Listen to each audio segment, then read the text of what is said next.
Good evening. My name is Candace and I'm an event manager.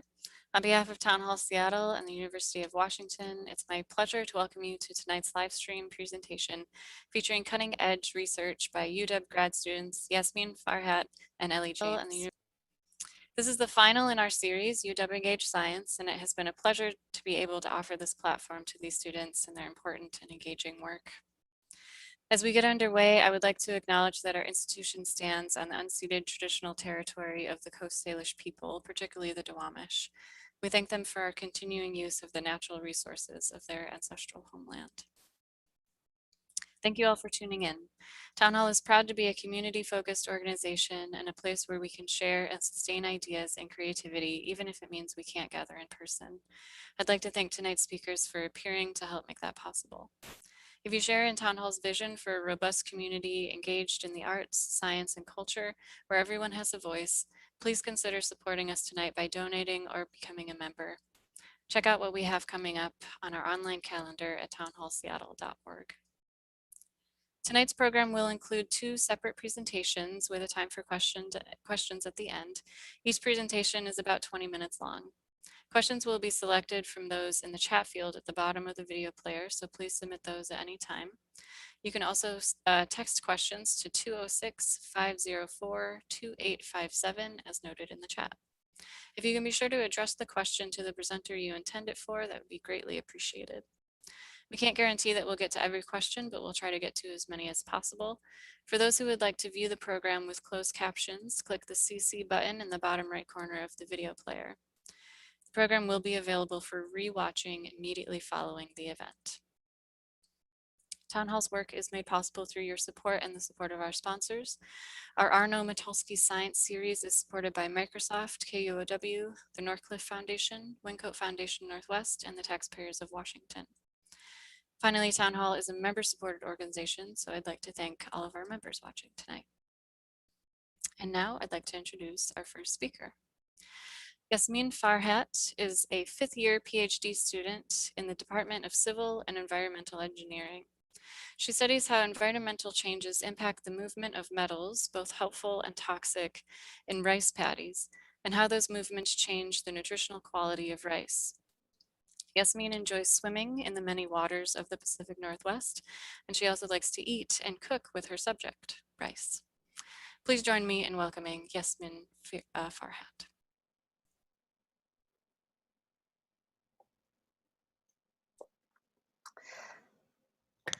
I would like you to imagine that it's takeout night at your home and you get to choose anything you want. What type of food are you getting and what dish are you ordering? Now, maybe some of you are thinking of going for a deliciously spiced curry or perhaps some fresh sushi. Others of you might be thinking of picking up some stuffed burritos, or maybe you'll go for Italian where you might order some risotto. For me, I'm always picking Middle Eastern food and ordering some tasty grape leaves. Of course, there are a lot of options, and here I've just highlighted a few. These dishes that I've shown come from all over the world and many different types of cuisines. But the common thread linking all of them is one humble ingredient: rice. When you really stop to think about it, rice is served inside or on the side of many of your favorite dishes. And rice isn't just tasty, it's important. About half the people on Earth rely on rice to have enough food to eat every day. Now, if this many people rely on rice, the question of how nutritious is rice becomes crucial. Now, how do we understand how nutritious our food is? Very generally, there are 2 components of food nutrition. The first is the amount of nutrients or chemicals that are good for our health. The second is the amount of toxins or things that are bad for our health. One common toxin present in rice is arsenic. Arsenic is often abbreviated as capital AS. It's a chemical, something called a metalloid, which means that it acts like metals in some ways, but not in other ways. Arsenic is often found in the soil, and it can come from different places. Sometimes arsenic just naturally originates from the soil. But there are human activities like mining or historic pesticide use that can add more arsenic onto the soil. And severe arsenic poisoning can have many impacts on different systems in your body. Shown here is how arsenic can impact the brain, the heart, skin, liver, and even breathing, hormone, and urinary systems. So as you can see, this is really a total body effect. Arsenic can also interfere with regular development. So when babies or young children are exposed to arsenic, it's an even bigger problem. Now, one of the main things I'd like you to take away as you're perusing this figure is one word continues to come up again and again, and that word is cancer. Arsenic increases your risk for several different types of cancer in your body. Rice has more arsenic in it than most other foods. So what does that mean? How does rice stack up against these other foods?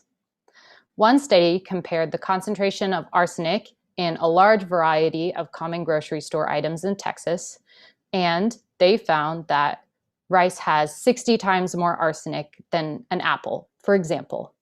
Or maybe more comparably, rice has 8 times more arsenic than bread, which is made from another grain, wheat. Oops. Now, before you go and throw out all of the rice in your kitchen, let's talk about the extent of the problem. The US Food and Drug Administration, or the FDA, studied hundreds of different rice samples available for purchase here in the United States.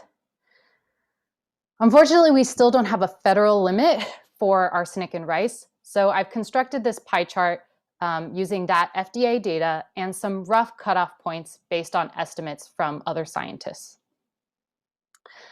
About half of the rice that the FDA studied had quite low concentrations of arsenic, shown here in green. The type of rice that you would tend to find in this low arsenic category would be white rice, sushi rice, or basmati rice from California, India, or Pakistan. Another large portion of our rice is what I would call a medium arsenic rice. The science indicates that this rice is still pretty safe to eat, but you may not want to eat it every single day. The type of rice you would tend to find in this medium arsenic category would be brown rice, rice from the southern United States, where there was historic pesticide use that added more arsenic onto the soil. And finally, a very small portion, about 5 to 10% of the rice in the FDA study could be considered high arsenic rice. And that rice we do have some concerns about. If you eat a lot of this rice for a longer period of time, you will increase your risk for the toxic effects of arsenic. The types of rice found in this high arsenic category are similar to the rices that you would find in the medium arsenic category. Brown rice, often from areas with historic pesticide use. But it's hard to know exactly which rice from exactly which fields will end up in this high arsenic category.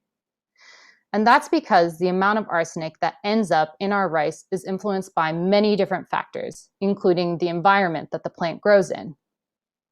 The environment can include a lot of different really important components. Some of them include the soil, the amount of arsenic in the soil, the water used to irrigate the rice plants, and the weather where rice plants are growing. This weather component is what I focus on in my research and what I'll be talking about today. Because as we know, weather patterns are changing as the climate changes. This heat map is constructed with data provided by NASA, which shows the average increase in temperature at various locations around the world that has occurred in the last 50 years. And as you can see, this includes many areas that are important for growing rice and many communities that really depend on their local supply of rice. This change begs the question, how would that increase in temperature impact the arsenic content in these rice? So to understand how the climate might influence the amount of arsenic in rice, I'd like to talk to you about a process that you are all very familiar with. And that process is breathing. Right now, without even thinking about it, all of us are breathing or performing what scientists call respiration. That means that we take in oxygen and we release carbon dioxide, or CO2.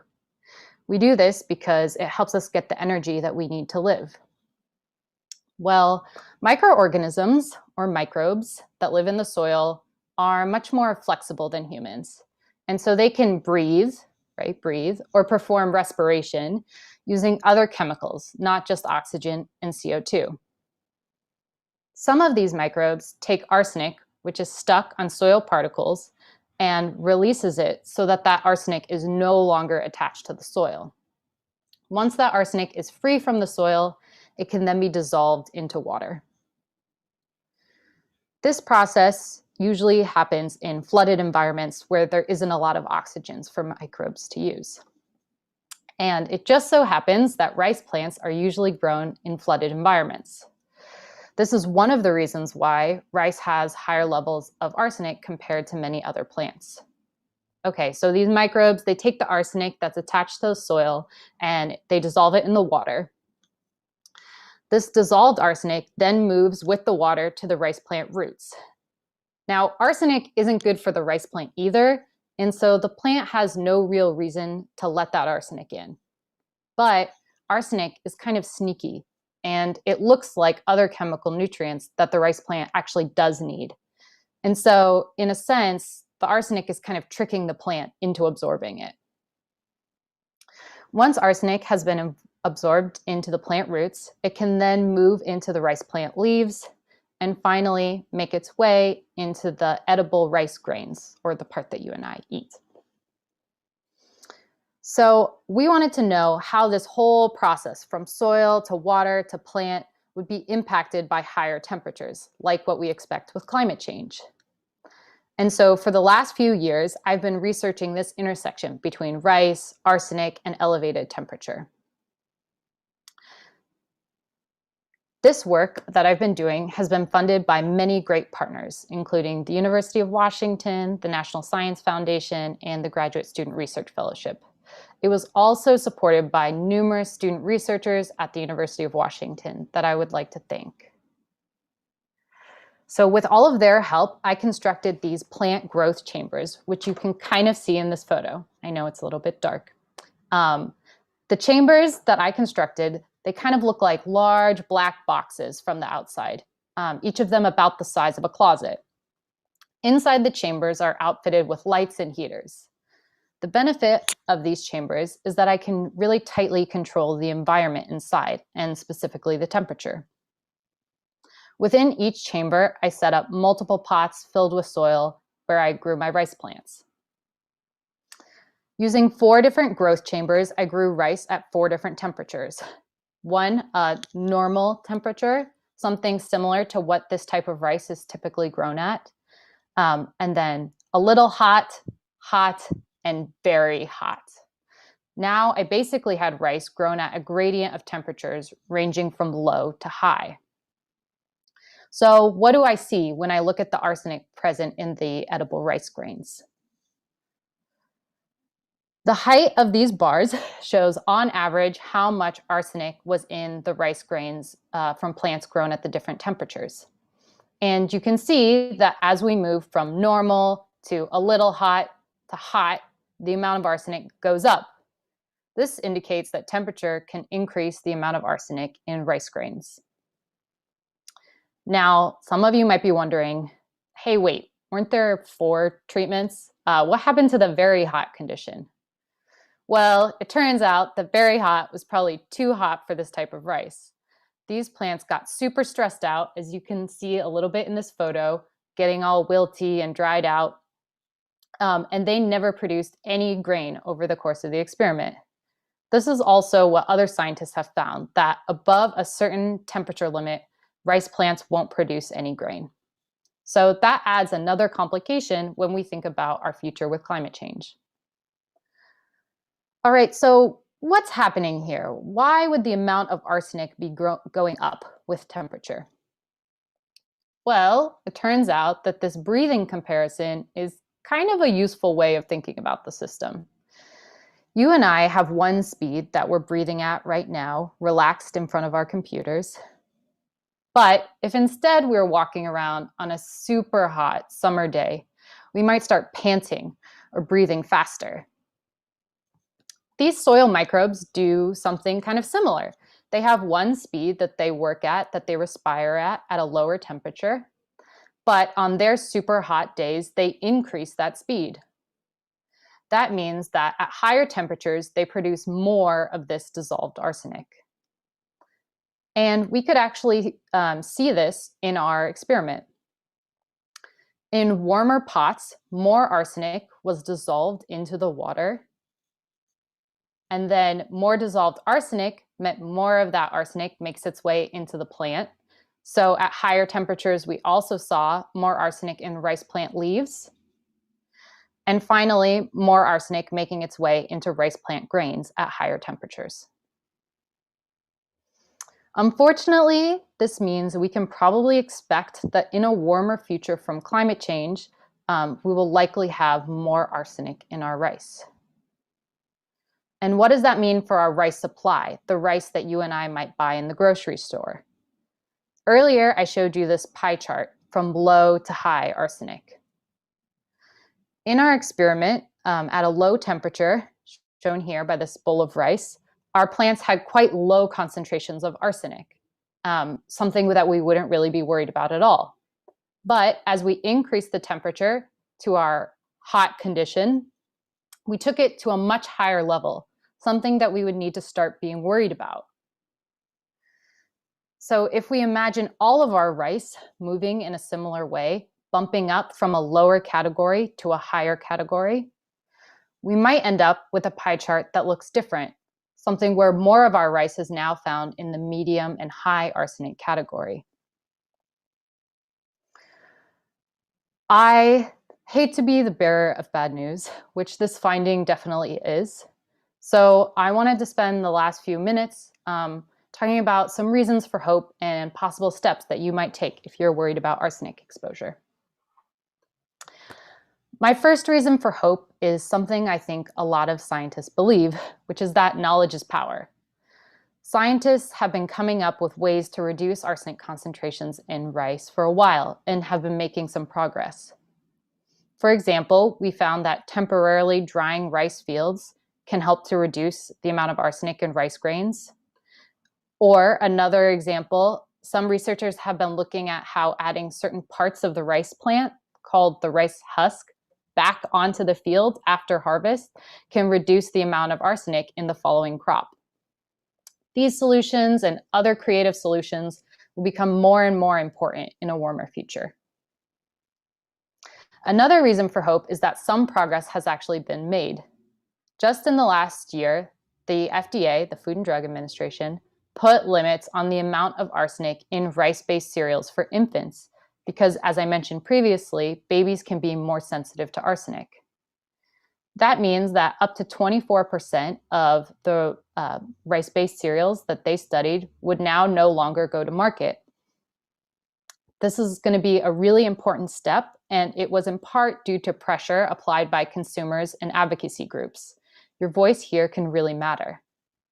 One group, the Consumer Reports Advocacy Group, has been pushing the FDA to adopt arsenic limits for all rice and rice-based foods, similar to what is already found in Europe. Now, I'd like to give you some practical steps that you can take if you want to reduce your arsenic exposure. The first best piece of advice actually aligns with most nutritional advice, which is to eat a varied diet. If you try and substitute other grains instead of rice, that will help reduce your arsenic exposure by rice. So quinoa, buckwheat, barley, all of these grains are really great substitutes for rice that you can use instead. This variation will help you practice another piece of advice, which is moderation. They go hand in hand. Some experts recommend eating rice no more than 2 to 4 times per week, especially if it's in that medium or high arsenic category. So brown rice or rice from areas where pesticides were used. And then finally, education. There's been a lot more interest in arsenic in rice in recent years. And so there are several resources available online. 2 great resources that I would recommend to you are the Consumer Reports articles, which came out in 2012 and 2014, which are available for free online if you just Google Consumer Reports rice arsenic. Both of them come up.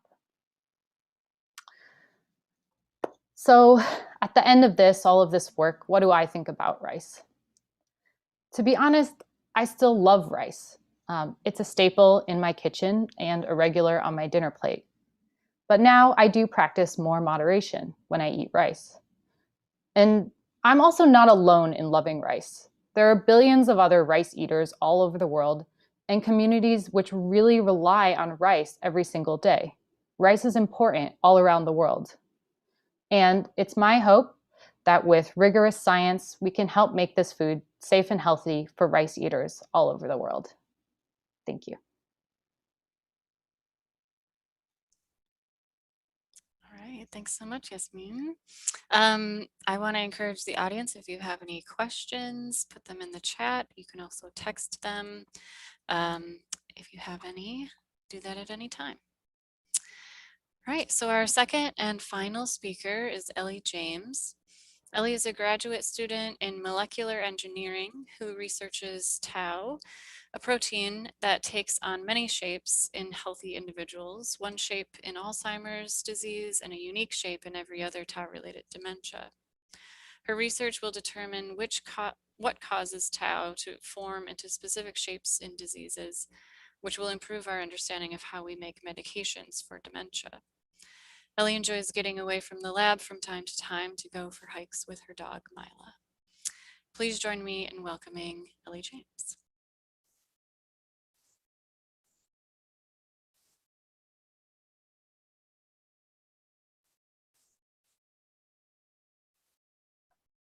Thanks for the introduction, Candace.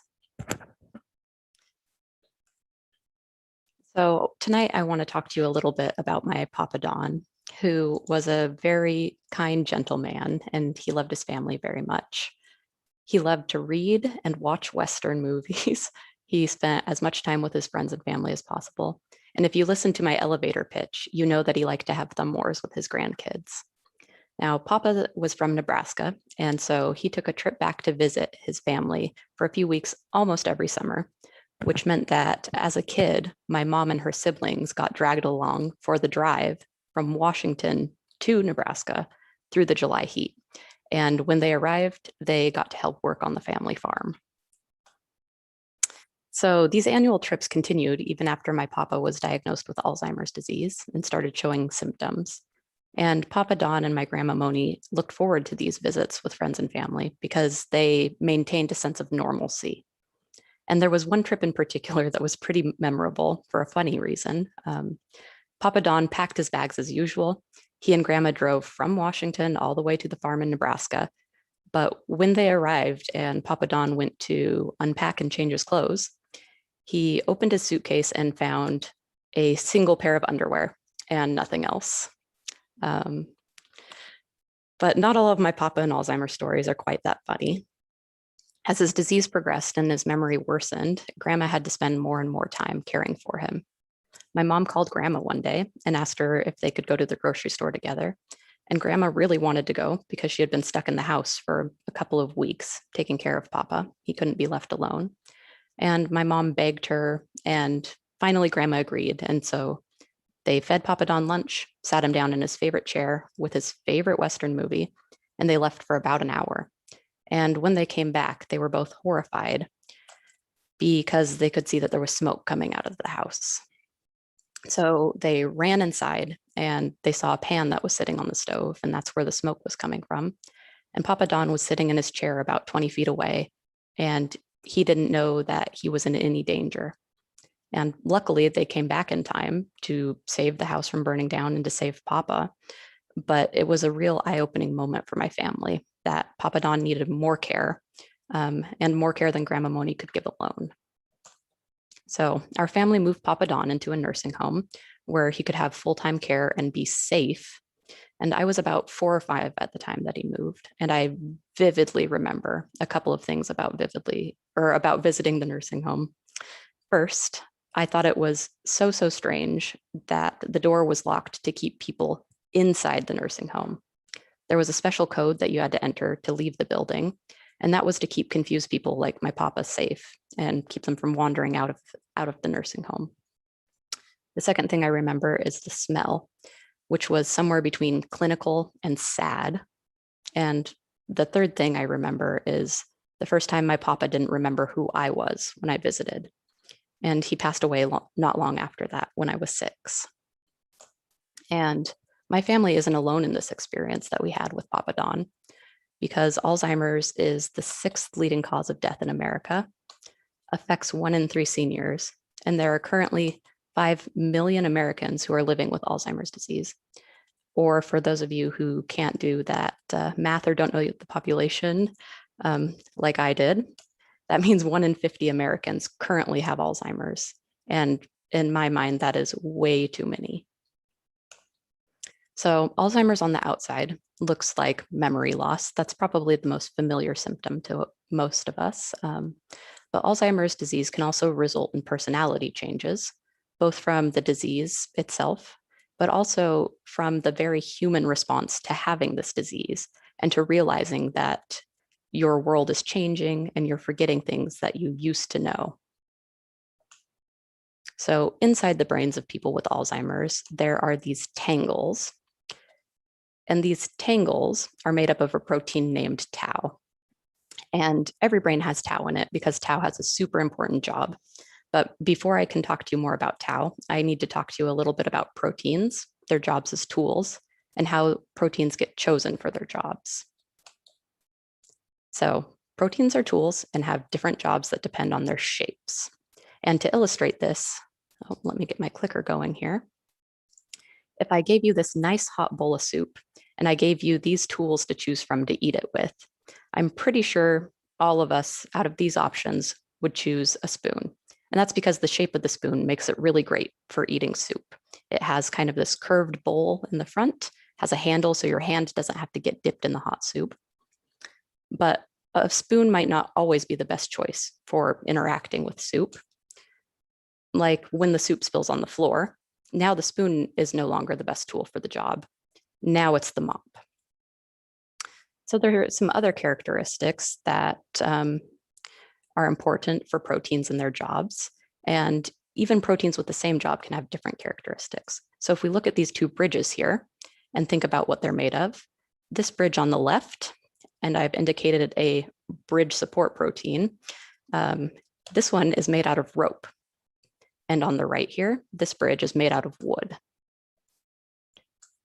So another aspect of proteins that's important for their performance is their stiffness or flexibility. So in the case of this bridge on the left, rope bridge is flexible because rope has a shape that's easy to change. You can bend it around a corner, you can wrap it around a post, you can even tie it into a knot if you wanted to. And rope is moderately strong. Now in the case of wood, wood is stiff. It's hard to change its shape. You can, saw it and nail it together in different ways, but you definitely can't tie a board into a knot. And wood is very strong and very durable. So which of these materials you would choose to build your bridge would just depend on where the bridge was and how long you needed the bridge to last. And going off of that idea of stiff proteins have stable shapes, which makes them predictable. And what I mean by that is if you took this board, this fork, and this spoon, and you gave them to 3 different people, a basket maker, a fisher person, and a graduate student, you would recognize what you got back. Sure, if you got them back from the graduate student, they'd probably be dirty, but you would know that you would get back your board, your fork, and your spoon. But that's not the case, or not necessarily the case, for flexible proteins, which have unstable shapes, and that makes them unpredictable. So if we take 3 coils of rope and we give them to those same 3 people, we might not recognize what we get back, even though they're still made out of rope. So we might get back a basket or a net. And now we can return to tau, which is one of those flexible proteins. And I want to reiterate that every single brain has tau in it. My brain, your brain, not just Alzheimer's brains. And that's because tau's job is to act like a support beam on a bridge. And tau and these bridges allow messages to get from one side of the brain to the other. And this message might be something like some important information. Hey, you left the stove on. But in Alzheimer's disease, the tau comes off the bridge, and without supports, the bridges collapse. No messages can get across, and the tau starts to come together into a tangled mess. And I apologize for that. And what's interesting is that these tangles, they happen in every person with Alzheimer's, and they're identical in every person with Alzheimer's. And I don't mean similar, I don't mean 95% identical, I mean actually identical.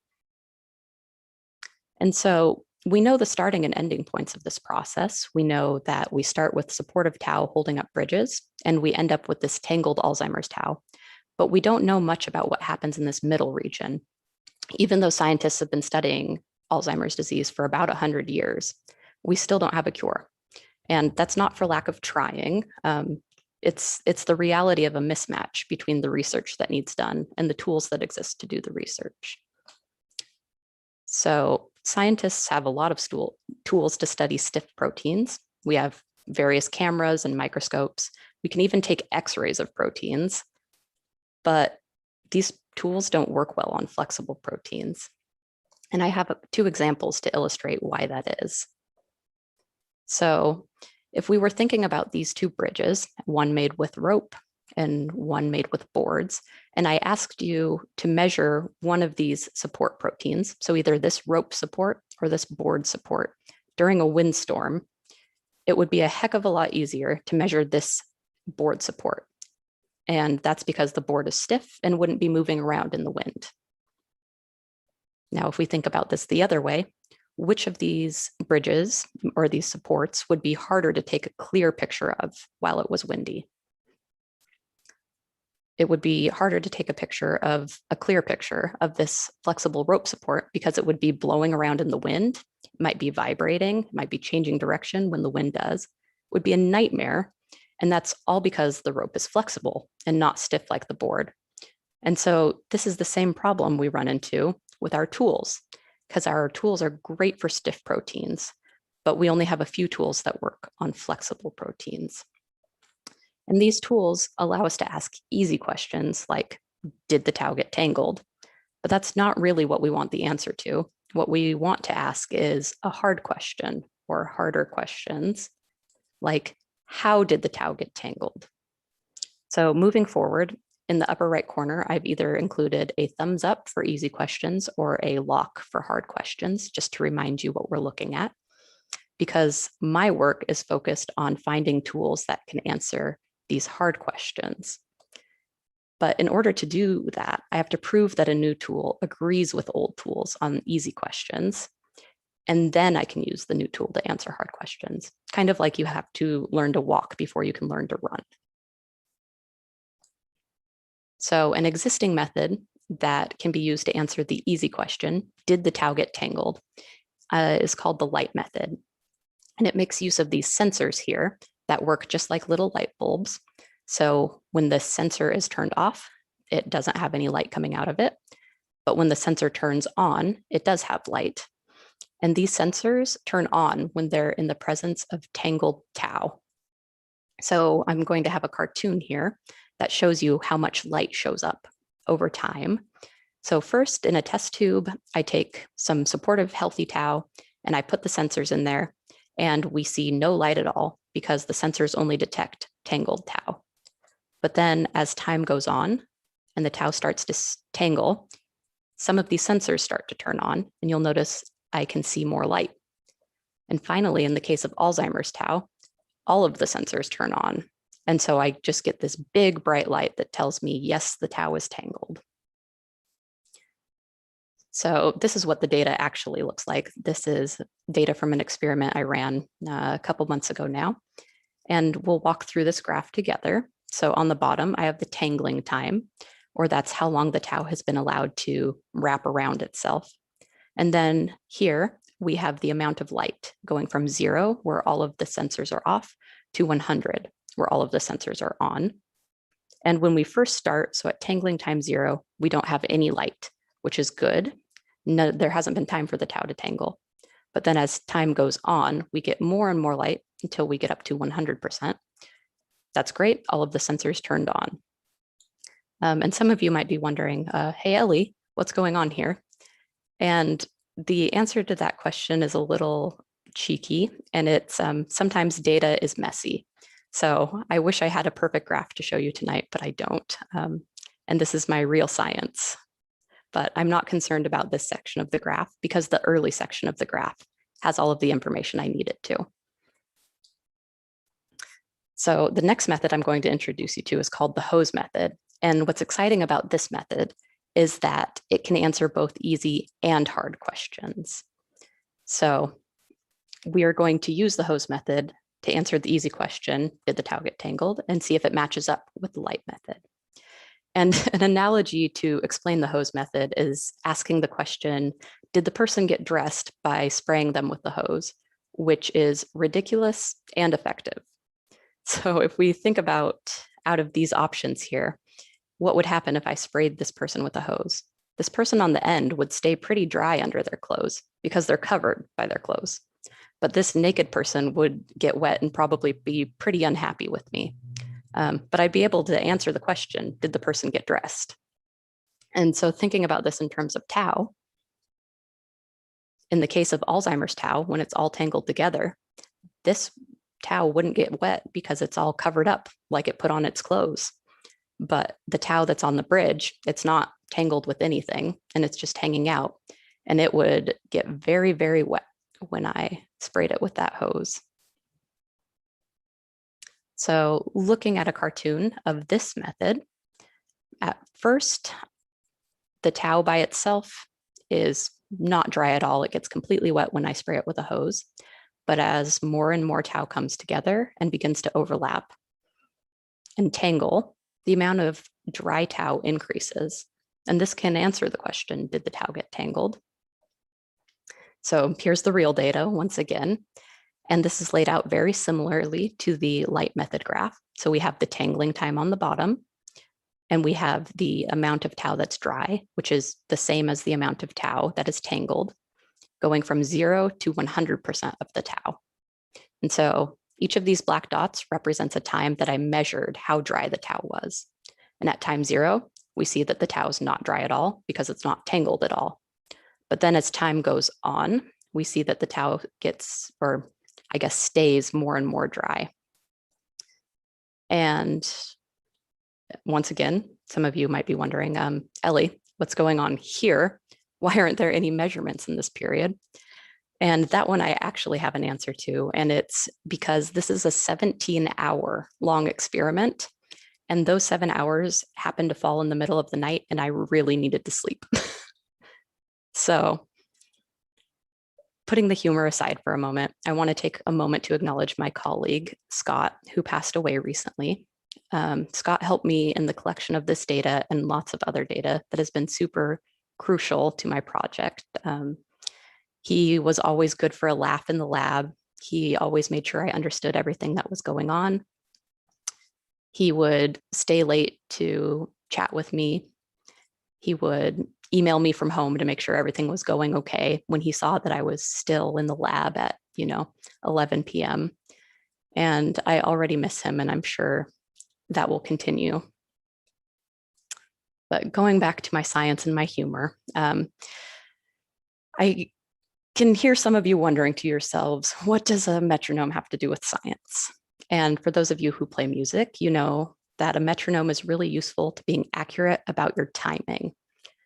And so it wouldn't be fair for me to spray one piece of tau for 3 seconds and another for 3.5 seconds. So I turn on my metronome and I use this sound to help me be accurate with my timings. But after 10 hours of listening to this, you can bet I start to wonder, is this torture worth it? Is my new method going to agree with the old method? Does the hose method agree with the light method?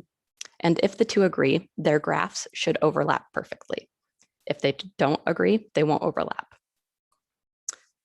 And luckily for me and my sanity, all of that time I spent listening to the metronome was worth it, because you can see that here in these early time points, where the graph, these two graphs overlap. And so just like that, that was my answer. The hose method agrees with the light method, and I've completed step 1, which arguably is the easier step. And now I can move on to use the hose method to answer hard questions. So extending my analogy of spraying this poor person as they get dressed, the hose method can answer a hard question like, which order did the person get dressed in? Because as a reminder, we know the starting and the ending points of tau aggregation, just like we would know, tau tangling, just as we would know that somebody naked who then gets dressed would at some point be naked and fully dressed. But we don't know what happens in between. And so I could figure out by spraying this person with a hose if they put on their shirt or their pants first, because if they put on their shirt first, their chest would be dry. But if they put on their pants first, then their legs would be dry. And now that's probably not very useful for a person, but it's super useful for me and other scientists who are thinking about tau and how tau tangles up with itself. So these are just cartoons that I've drawn for tonight because we don't know the answer to this. But maybe tau has 2 different pathways it could follow to go from being unsupportive to Alzheimer's tau. Maybe tau stacks like this. Maybe it goes vertical, diagonal, and then goes to Alzheimer's tau. Or maybe it's the case that all of the vertical pieces come together first, and then the diagonal pieces. And it's important to know the difference between these two because as scientists, we would have to create a different treatment for these 2 different cases. And right now, we don't have a tool to answer this question, which is why I had to make this new tool that allows me to ask what shape tau is in during a super short amount of time, 150 milliseconds, which is about the time it takes you to blink your eyes. So this tool will give me snapshots of tau as it gets tangled so that I can figure out which order that tangling is happening in. And my mentors, Abby and Mike, and I are hoping that this new tool, amongst others, can answer hard questions about tau that will give us insight to treat or maybe even prevent Alzheimer's disease, that challenge that scientists have been facing for over 100 years. And this work is very personal and important work for me. My family has already felt the burden of Alzheimer's, and I don't want any other families to go through the same pain. But luckily for us, there are many fantastic scientists working on Alzheimer's around the world, and I'm hopeful that we will have answers soon. Thank you for listening tonight.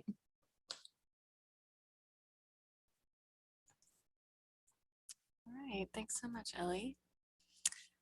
And now we're going to go to questions. If you have questions still, you can put them in the chat or you can also text them. So feel free to keep submitting those. But we're going to go to Yasmine first. So the first question is, and I'm going to paraphrase a little bit this question that came in. I think I saw this on your pie chart, but is there a type of rice that has less arsenic? I think that the chart said that brown rice maybe has higher levels. Can you kind of go over that again?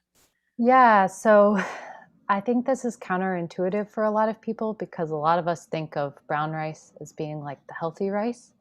But actually, when we think about arsenic, white rice has less rice than brown rice because basically outside of the brown rice, there is another layer, and we remove that layer when we turn it into white rice. But that layer is where a lot of the arsenic actually is. So that's why white rice tends to have less arsenic. And then also recommendations are, for example, basmati rice from California here in the US is a good example. Or sushi rice was also listed in my talk. So those are, in general, the best we can those tend to be in the low arsenic category. If it's determined that a field has high levels of arsenic in the soil, is there a way to reduce it or take it out? Yeah, I mean,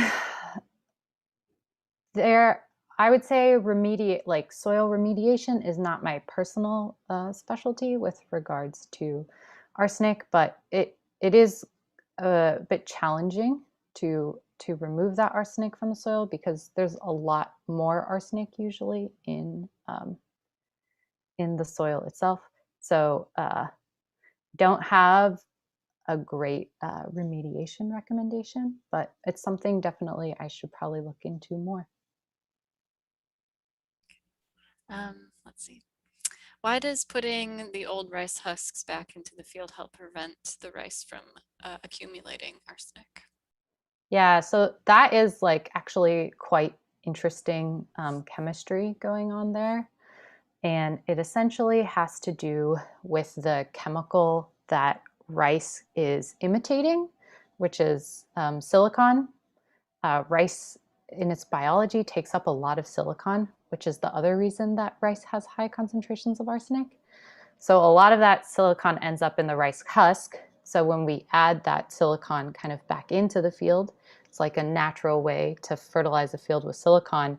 And then it kind of competes and can kick out some of the arsenic or stop the arsenic from making its way into the rice plant because they're using the same pathway. So it kind of creates another barrier in a way, or like adds more traffic to stop the arsenic from getting through.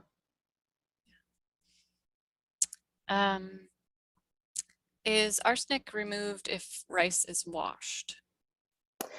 Yeah, so that's another way that people can recommend different cooking techniques. So it can be, I've found it personally a little bit hard in practice, but I know people do it where they kind of rinse their arsenic beforehand and that, rinse their rice, Yeah. excuse me, sorry, rinse their rice beforehand and then cook it. It has been shown that like those kind of cooking methods can slightly reduce the amount of arsenic in your rice.